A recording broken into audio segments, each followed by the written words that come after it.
we're working on this Jensen 541R. Now these are really rare.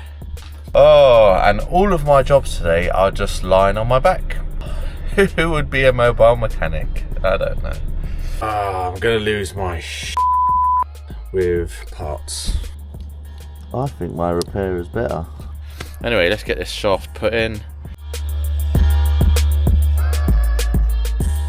Welcome back to the channel, guys. My name's Kirby, and if you're new here, I'm a mobile mechanic / used car dealer, and this is just my weekly vlog of what I get up to as a mobile mechanic, self-employed, running a business, and I bring you guys along with me.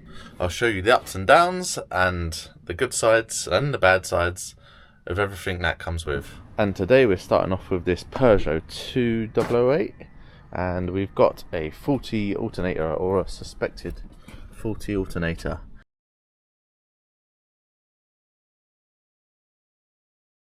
It's got the dreaded wet belt. So first thing we want to do is confirm the customer's complaint. So our service is due. Start her up.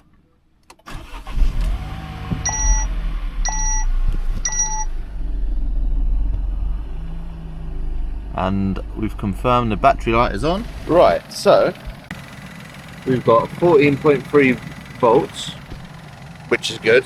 I had, when I first put the multimeter on the car, it did say 11 volts. Took it back off, went to go check down at the alternator, and then it was up to 14 volts, and now it's been on and off, going down 10 volts, but I'm just leaving it now.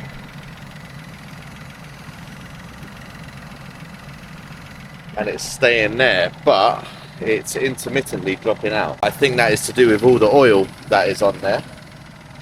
I'm just going to test it again. I've got it down on this earth here. 13 volts on the body. 10 volts. I went back down here. 14 volts. Body. 9 volts. Right, so I'm glad I managed to catch that on film, but it would drop down to like sometimes 10 volts. I know these have got smart chargers, but as it would do that, the engine was almost like it was going to cut out, and then all of a sudden it would jump back up. So I'm pretty confident there's no wiring issues. And it is just a faulty alternator. So it's literally, she was 5 minutes from home, the light popped on, and she's left it here ever since. So I think it's just start going bad. So I'm going to get that swapped out now. Right, I've just got the belt off. Nice and easy. There's just a tensioner here. But if I show you what I've just seen, that there is the aircon pipe, and can you see it's just worn a big hole. I mean, this has been in a bit of a knock. I was here a little while ago repairing the horn, so yeah, it's no real surprise. But so belt is off, and then we've just got one bolt there to take off, one bolt there, electrical connectors, and I think it comes out. Should be quite easy. Honestly, just like that, it is out. Try and get this out one-handed.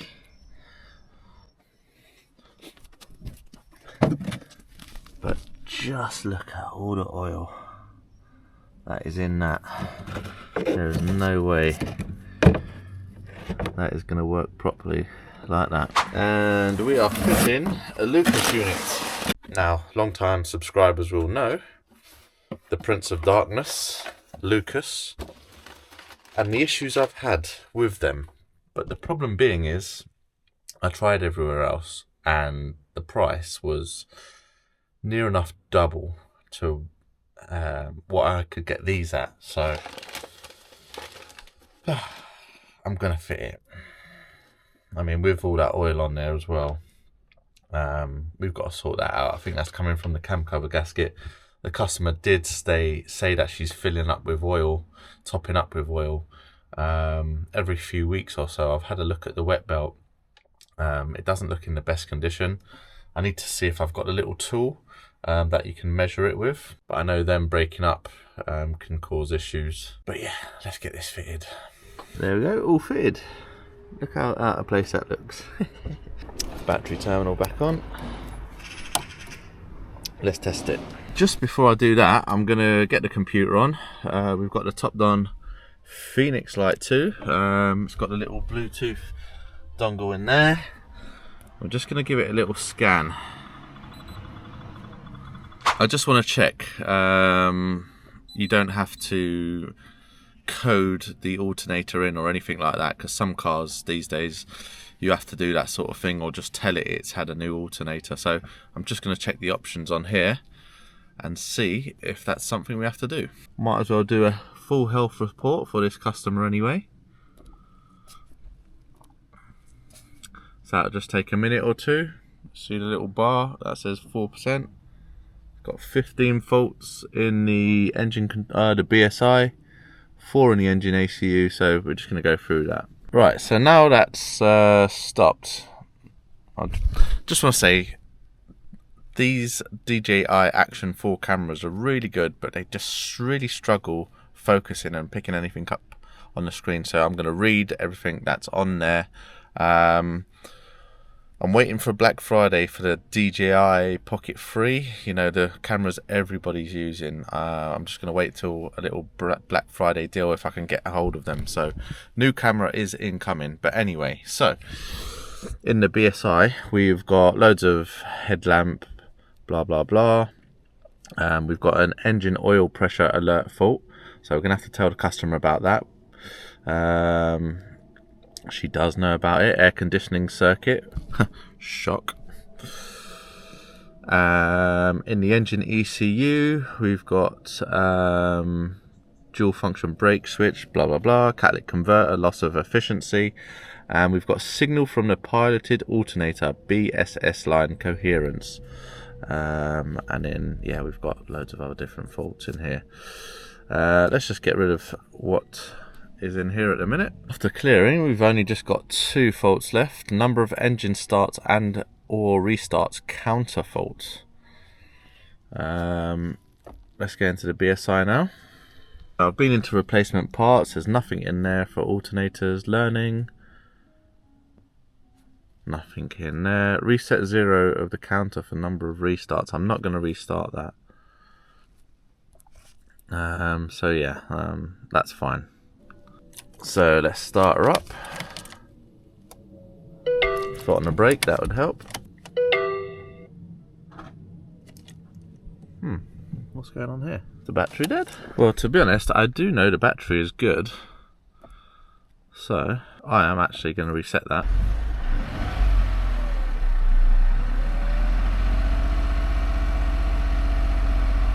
And there we go. No light on here. Come round. Get on there. 14.73. Happy days. Right, just got to drop the oil out and then get on to the next job. Right, we're back on this crafter. I'm sure you all recognise it by now. Went out to it last week for the breakdown. We've just come back to change the fuel filter on it. It has started up first time this morning. So we've just got under there, changed the filter, and then we're just bleeding up the system. Got the computer, got the top done on there, so we'll just bleed it again. Oh, road closed. Wah, wah, wah. Oh, such a rattly old van at certain revs. Anyway, right, so I've just been to do that Vauxhall Mocha service, full service minus the spark plugs, because they were done last year, and the brake fluid change as well. Obviously I didn't film it because boring, but anyway, that was done. Very easy Monday. That VW Crafter that I done the fuel filter on, he drove off, I drove off in the opposite direction. 5 minutes later I've got a phone call from him, and I know exactly what he's going to tell me. The van's cut out. So I went back and sprayed a bit of brake cleaner up the intake, fired straight up, followed him home. I said we'll deal with it another time where I've got enough time to diagnose it properly rather than just throwing parts at it. And this is the problem. I didn't really have the time the other day when I went to go do the breakdown. So I said to him, look, I really need some time, otherwise you're just throwing parts at it and you still might not fix it. But from what I can see, it's definitely fuel related. Anyway, it's a nice early finish, or it would be. It's 3 o'clock. So rather than go home and have a nice easy day, I'm just gonna go up to the unit. So for all you new people here, I'll show you the unit.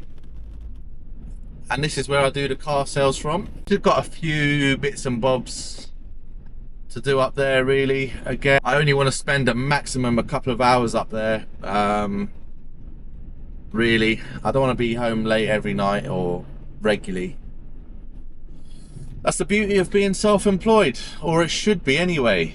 You know, you have more. This is what I thought to myself when I went self-employed. I'm gonna have so much time in my hands. I'm gonna go out and do a few jobs. I'll be earning more money. I'll have more time to myself. And it doesn't happen like that. If you're self-employed, whatever you do, let me know in the comments. Is that the same for you? I guarantee you have less time off than when you was employed by someone. Always the way, but you know, that's how you grow a business, I guess. Anyway, we will see you at the unit. Here we are up the unit. Projects for all the new guys. It's a recovery truck that we saw last week. Oh, weather's taking a turn for the worst. Absolutely miserable. But yeah, that's the yard. I do like the design on my van. Lovely. And then this is my unit here. And in we go. Got my car in that you guys would have seen. I've still got to finish this one off. Ordered. That reminds me, I haven't ordered the correct bits for that yet. But yeah, we've got this bloody Land Rover in where sometimes it won't start, and it's almost like the ignition switch is faulty. So I'm gonna have a quick look at this one because I've not had much time to look at it, to be honest. So I'm gonna have a look at this one now, see what I can find. Right, that is it for Monday. And tomorrow we have got a very, very interesting car, which I will try and show you. Yeah, if I can film it, because I know the customer, he'll be there with me the whole time, but I'll get some shots for you, and yeah, I look forward to it. See you tomorrow. Good morning, everyone. I did not expect this today. It's the 19th of November and we've got snow. I'm down south as well, by the way, so I know a lot of people up north were expecting it, but I sent in a group chat like, hey, only you northerners wake up to this. I blame my nephew. It's his birthday today. He wished for snow at Christmas, but I think he really wished for it on his birthday. Oh well, let's get going. We've got a non-start to go see. Another garage just let him down. He did call me initially. I took 10 minutes to get back to him. In that time, he'd already called somebody else and they said they'd come and sort it. And then he messaged me at the end of the day saying, oh, they've let me down. Can you please come? So I'm going to go have a look before my other jobs today. I've left today slightly open because I've got an old classic to deal with. So let's get to the first one. Right, so this is the breakdown we've got. Little Citroen van. We've got a non-start. It did have economy mode up on here, but it came into the top down and there was a starter faults. So I came round. Let's take that out. Put that in my pocket actually. Came round, got the jump pack on it, put it on the positive side, and in the negative terminal here it still wasn't starting, and then I put the negative side just on the engine earth here, and it started up. So that tells me we've got a bad earth. So looked from the battery, and then this cable here, I gave it a little bit of a wiggle. I don't know if you can see down the bottom there, it's just all corroded. Luckily, the customer is an electrician, so we've got a bit of cable, a couple of lugs on the end. Just going to do a temporary fix because it's moving day, and yeah, he's moving house today, so get this swapped out and then the van should start. Right, there we go. We've got the cable, all a bit crudely connected, but it's there. So, keys. That should, if it's not gone into economy mode, should start up.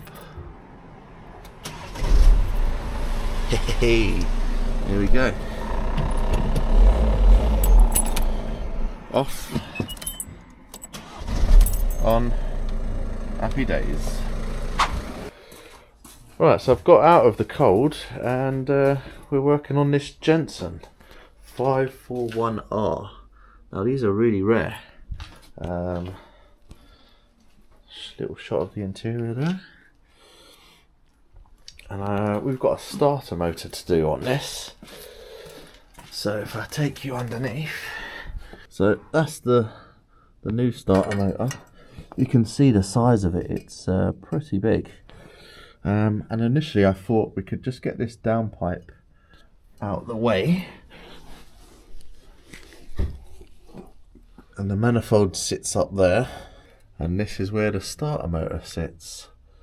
But the problem I'm having is it just won't come past these studs on the manifold.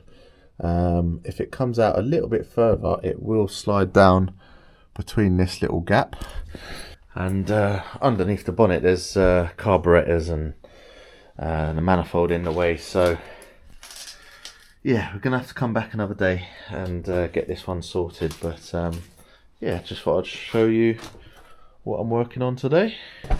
Right, next up we've got this little Skoda Roomster, and we're going to be putting a wiper motor on here.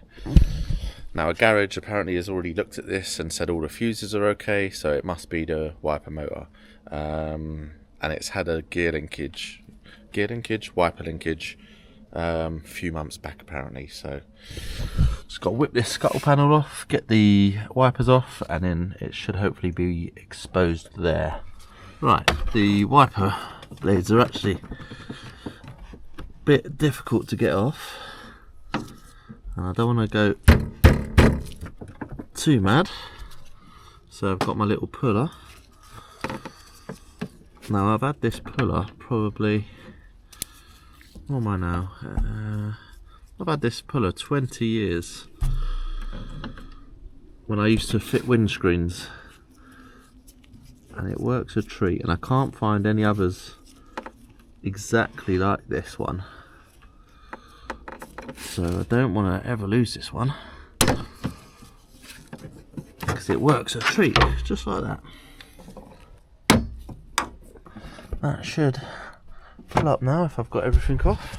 Right, with that scuttle panel off, we've left with this, and it looks like you've got a couple of 10mm all along here, and this piece will come out, but then I don't think we'll quite have enough space to still get all that out, so we might have to take this pipe piece out here, which consists of a few bolts all down there and underneath this felt.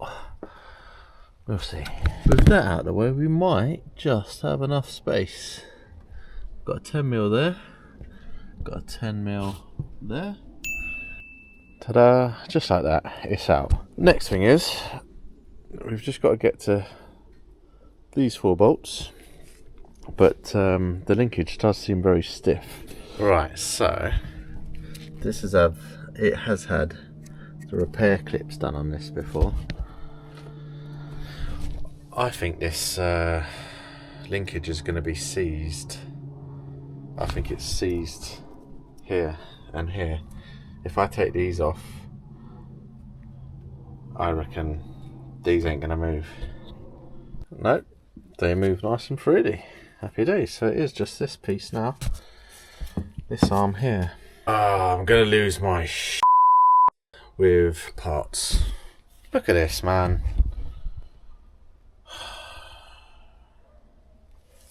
It's the wrong part. So these 4 screws here, that's sitting down, and the plug is down here. I'm pretty sure this is going to be wrong and not fit. I guess one good thing is we've got a dog to play with. Ready? Go!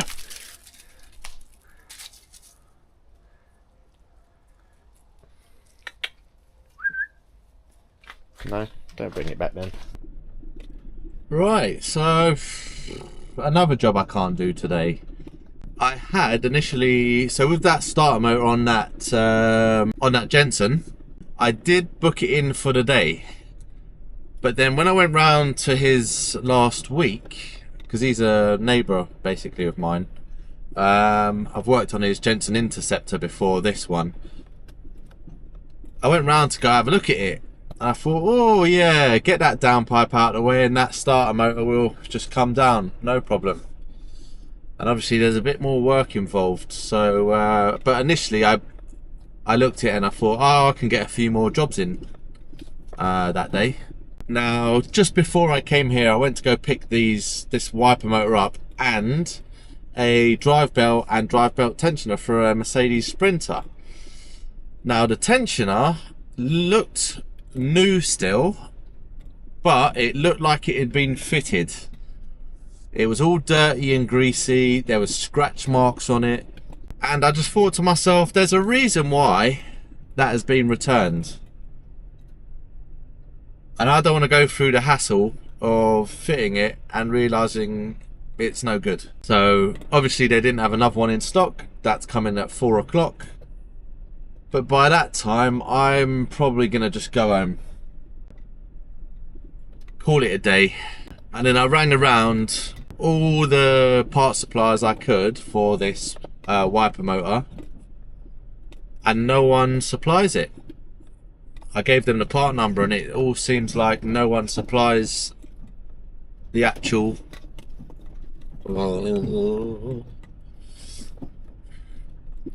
motor itself. So yeah, bit frustrating. Gonna have to order one online, possibly even a second-hand one, which I don't really want to do, but it just seems like an odd part. He did say when he's had the windscreen done before, they put the reg in and they said, oh yep, Skoda Octavia, and he's like, no, it's a Skoda Roomster. So I don't know, might be something wrong with the reg or something, I'm not sure. But hey ho, that's what happens in the life of a mobile mechanic. You come across these issues. Now in a garage that might not be a problem, you can just drive the car out and you've almost certainly got another car that you can go and work on. But as a mobile mechanic, I've got to pack all my tools away and then come back another day. And this guy has now got no windscreen wipers, and he said he's still going to drive it. I've advised him not to, but yeah, he said he's done it before loads of times, so yeah, it's up to him. But anyway, I'll probably see you guys tomorrow.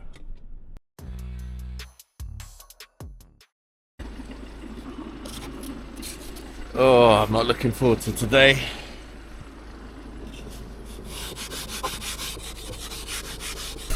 Oh, if I thought yesterday was cold, today is another story. Oh, although it ain't snowing, it's just frost, pure frost. Oh, and all of my jobs today are just lying on my back.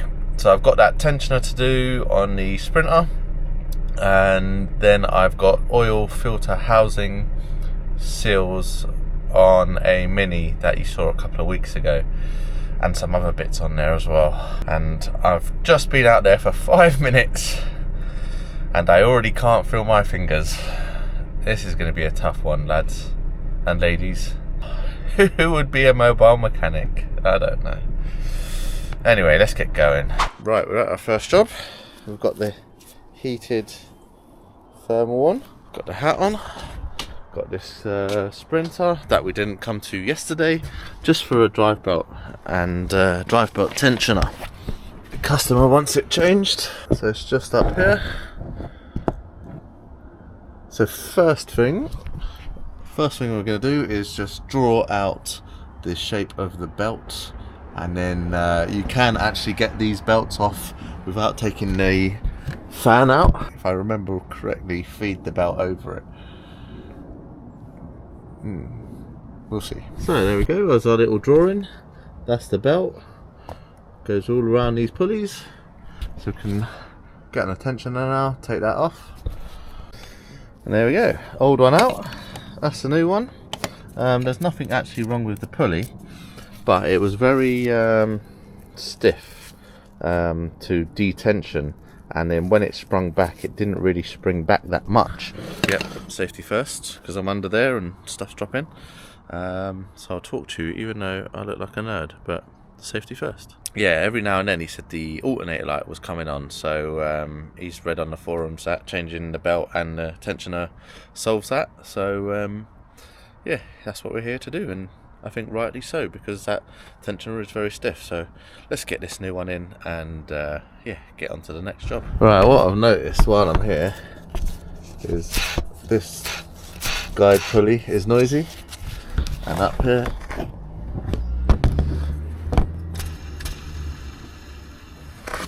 very noisy, and the bearing's gone, so we'll have to be back to do those another day. Not that you'll see much, but there it is, all on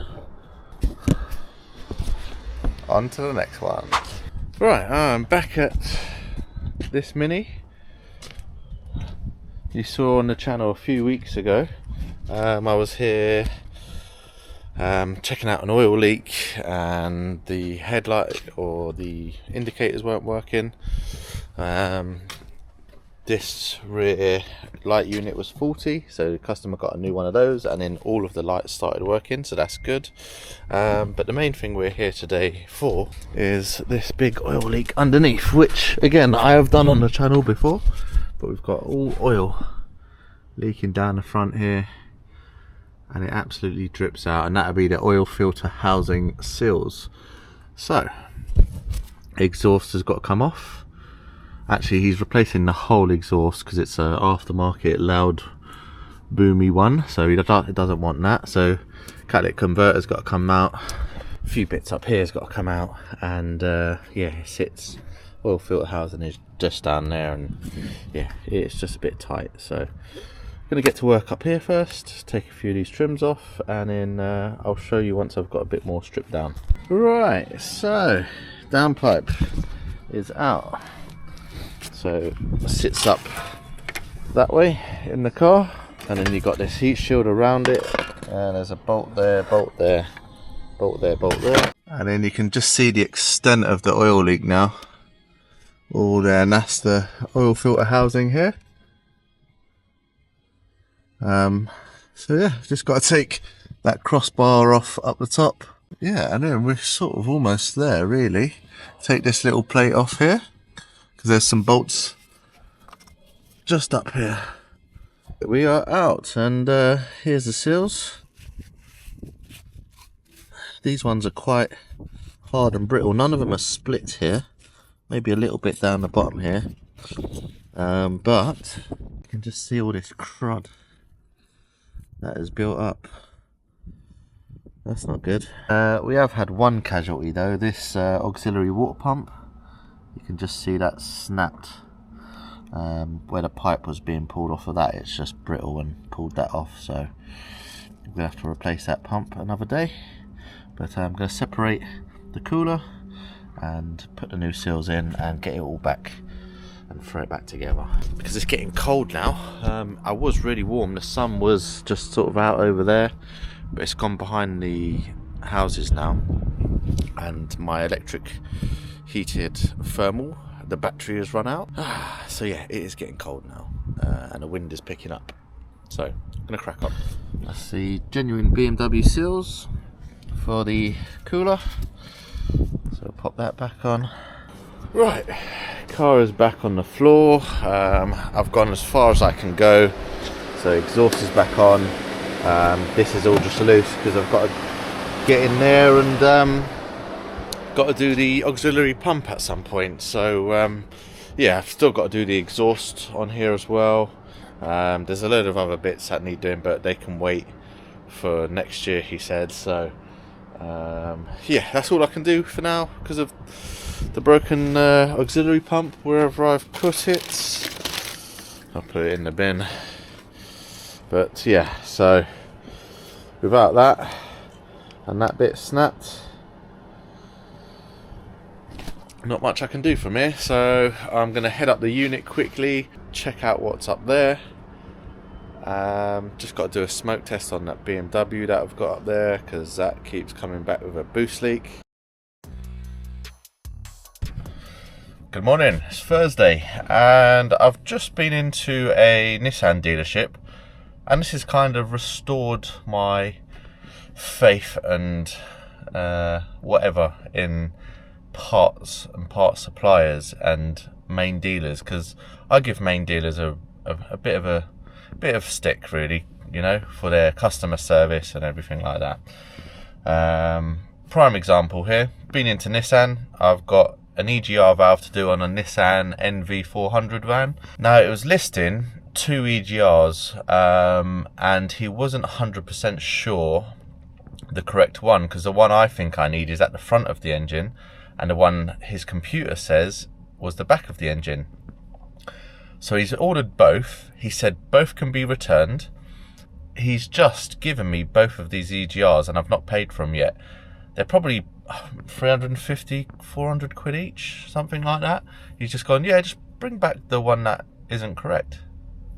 Anyway, so let's get to the unit. The van should be waiting for me there and we can get cracking with it. Right, I'm now up the unit, and if you can hear me over the diesel heater, so I've got one diesel heater here. Got another one over here. Got Carl from Logical in today. He's got a walnut blast on this, and as you can see, there's a lot to take off. But it's M50E. But nothing for Carl. He's BMW specialist. I've got this Nissan NV400 in for those EGRs. So yeah, they just sit right at the front underneath all of here. So gonna get the front end off, keep warm, shutters down, and I'm just gonna crack on. And if I find anything, I'll show you guys. But yeah, let's go.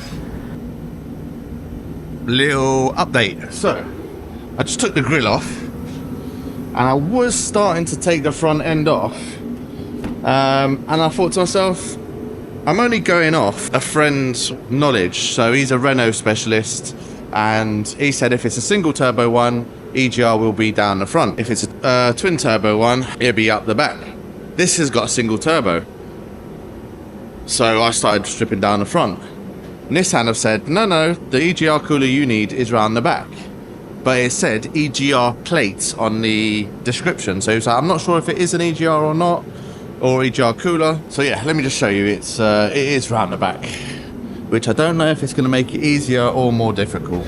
So this is the view from behind. And you can just see in there at the bottom an exhaust pipe, and then to the right of it an EGR. So yeah, it's all up the back, and I've got to change this auxiliary water pump anyway. So it looks like this exhaust has got to come out of the way, possibly. Right, so this is the view from the back. Got this DPF in the way. I'm sort of up here. So I'm just going to take this DPF off, and then I've got a lot more space here because I'm right-handed and it's just a bit difficult. So that's all loose. All the wiring for any of these sensors is loose. The 2 bolts on the turbo came off okay. We've just got to get this bracket off, and then we can lift that all out, I think. There we go. Much more space. I can get in here with my right hand. I can sit up straight. Yeah, so let's get taking a few bits off. So one bolt down there, one bolt up the back through there, don't know if you can see. So trying to get this bolt out here, but it's very tight, so I've just got the MAP gas on here, giving it a bit of a warm up. Hopefully that comes out. Not too much issue after that, because it did break loose. Right, all the bolts are out, and I'm gonna see if we can wiggle this out now, which it's not looking likely. This little heat shield might have to come off. It looks like, oh, it is on a dowel back there. Maybe if I take this part off separately, because that does bolt down here. If I take that off, it might free it out. Right, that's the new EGR cooler in. See it in there? So yeah, just got to put a few bits and pieces back together. So we've got this EGR pipe on here. We've got the vacuum lines for that actuator, and then just a few bits and pieces. Shouldn't be too difficult really. It's been in the end quite a nice little job, just sat under here, just chilling. There you go, can sit up straight. I'm definitely glad I took that exhaust out of the way. I probably could have done it, knowing what I know now, with that exhaust in, but yeah, it just made my life a hell of a lot easier. So get back all together. Got to this little auxiliary pump here and one at the front. There's 3 of them. I think one's already been changed. Yeah. Right, so everything pretty much is done for the EGR valve. Exhaust is back in. I've done 2 of the auxiliary water pumps, because last time I tested it they came back as they were faulty. So I've replaced those, filled it up with coolant, and I'm just putting everything back together, put the exhaust back together. And this is the last thing that's got to go back on. This is the DPF pressure pipes, or DPF pressure sensor pipes.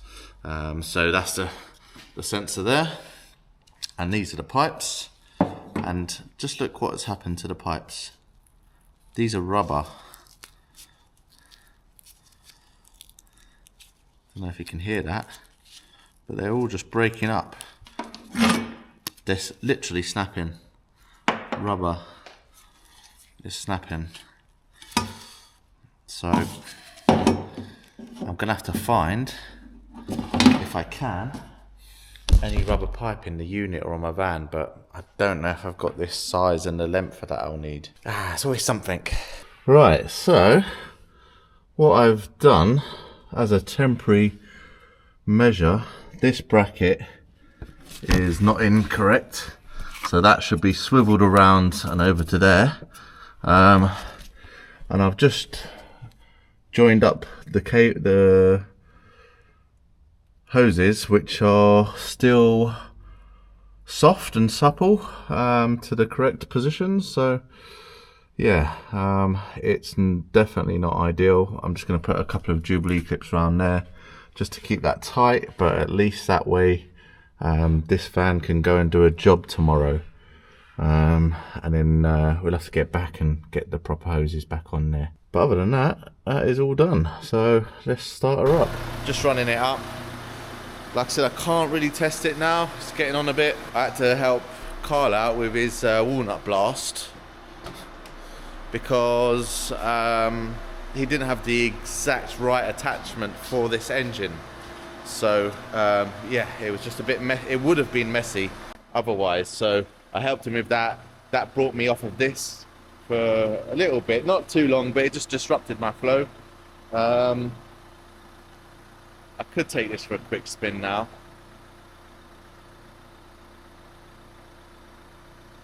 I might do it.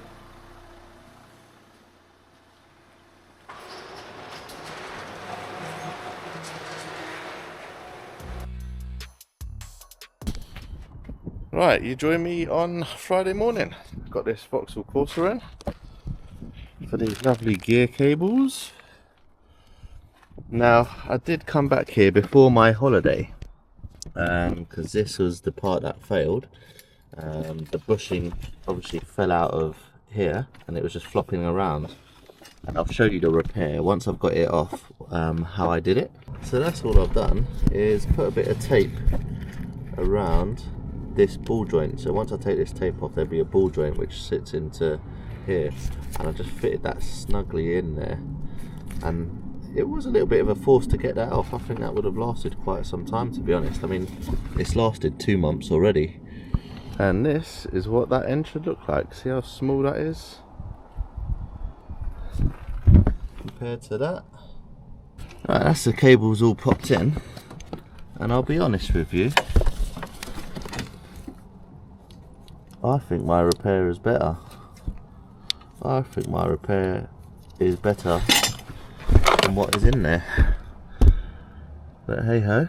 And for you that are interested, that's the way the cables come. I've just got to clip that in, and then it crossed over into here, and then onto this ball joint here, and then there's just a cover that sits over there. So nice and easy, really.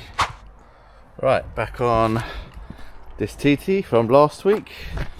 Had a bit of a moan last week. I was getting a bit frustrated with this one, with this drive shaft. What I came to do, came to do a CV joint, which I did, but afterwards the shaft just was not going back in the hub. Now this did take some hitting to get out, so I've got the new complete drive shaft. And like I said last week, whenever I get CV boots or CV joints, I normally just recommend doing the whole shaft. That way you've got both ends done, they're new joints, I can warrant it all. But for whatever reason, I didn't suggest it this time. Good customer. Yeah, I don't know. But yeah, I thought I'd get away with just doing a CV boot anyway. I'm back here now. We've already started, I've left everything loose, so these came out not a problem. And I picked these up just today. Hang on. Absolute game changer. Like, I'm working here, don't have to hold a light, don't have a torch on my head, and these can also just be angled in whatever way I want. I mean, it looks a bit daft still, doesn't it? But it does the trick. Anyway, let's get this shaft put in, and then I've got to service his other TT because I didn't do that last time I was here. So I'm going to get cracking. There we are, this is done. New drive shaft is in. On to the next one. Right, silver TT is all done. Black TT now. And he's got a dodgy window switch on the passenger side here, and instead of getting a switch, we've got a whole new door card. Makes my life very, very easy. So we're just doing a oil change on it. Filter's done, so yeah, I'm going to try and crack on with this door card because I've got one more service to go and do. Right guys, that is both TTs here done. I've got one more full service to do, which I'm not going to show you. I'm just going to end this week's video here because nobody wants to see a service unless something crops up, and then you'll see me back. But for now, that has been Kerbside Weekly. Hope you've all enjoyed it. Please don't forget to leave me a comment and a like, and you know, if you've enjoyed it, subscribe, and I'll see you on the next one. Thanks for watching.